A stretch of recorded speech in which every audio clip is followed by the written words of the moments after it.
জলপাইগুড়ি জেলা শহরের সবথেকে হাই সিকিউরিটি জোন যে স্থানে অবস্থিত ডিআইজি থেকে জেলা পুলিশ সুপার, জেলা শাসক থেকে হাইকোর্টের বিচারপতিদের আবাসন। এমন স্থানেই শনিবার রাত 9:20 নাগাদ স্কুটি এবং বাইকের মুখোমুখি সংঘর্ষের ভিডিও সোশ্যাল মিডিয়াতে ছড়িয়ে পড়তেই রবিবার আঁতকে উঠেছেন শহরবাসী। সন্দেহতেই এই পথে সাধারণ মানুষের যাতায়াত কঠিন হয়ে পড়ে বলে জানাচ্ছেন স্থানীয় বাসিন্দাদের অনেকেই।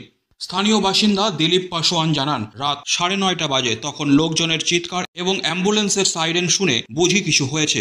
পরে এসে দেখি লোকজনের ভিড়, তখন জানতে পারি স্কুটি ও বাইকের মুখোমুখি সংঘর্ষের ঘটনা ঘটেছে। এই রাস্তা দিয়ে অনেক রাত পর্যন্ত ছোটাছুটি করে দ্রুতগতির বাইক। অপরদিকে রবিবার সকাল হতেই প্রাতঃভ্রমণকারী থেকে আমজনতার মুখে মুখে ঘুরছে শনিবার রাতের সেই ভয়ঙ্কর দুর্ঘটনার কথা। স্থানীয় সূত্রে জানা গেছে, এই দুর্ঘটনায় সুপ্রতিম রায় নামের 1 বছর 25-এর যুবকের মৃত্যু হয়েছে।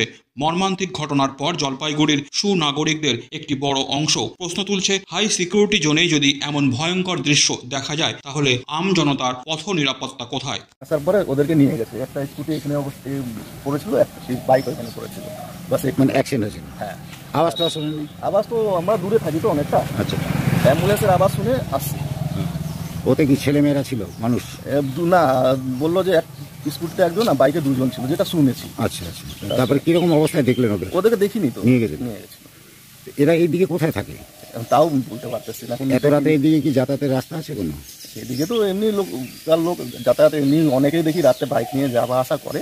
এদিকে কোনো নেশা টেশার করতে যায়নি? এখন সেটা আমি দেখিনি, যখন তখন আমি কি করে বলবো বলেন। কিন্তু রাতে এদিকে বাইক চলে? হ্যাঁ, এটা চলে।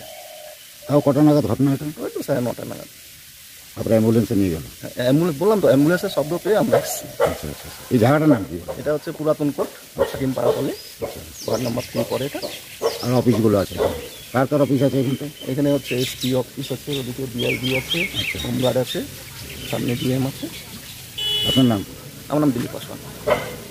Disclaimer. This channel may not promote any violent, harmful or legal activities. All content provided by this channel is meant for an educational purpose only.